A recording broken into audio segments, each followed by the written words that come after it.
আমার দামি বাড়ি নাই, দামি গাড়ি নাই, দামি বিছানা নাই, ওই দামি বিছানার থেকে টেনে টেনে নামাইয়া নিচে চাটাই বিছাইয়া শোয়া দিবে। আরে তোমাকে আমাকে একদম পুরাতন চাদর দিয়ে ঢেকে রাখবে।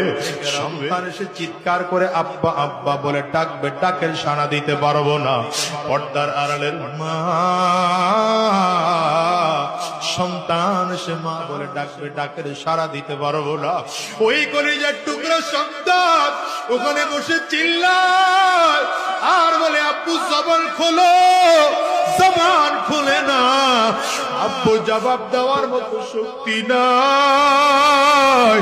একদল লোক চলিয়ে যাবে বাজার থেকে কাফনের কাপড় কিনে আনার জন্য, একদল লোক চলিয়ে যাবে সাবান কিনে আনার জন্য, একদল লোক চলিয়ে যাবে বাঁশ কিনে আনার জন্য।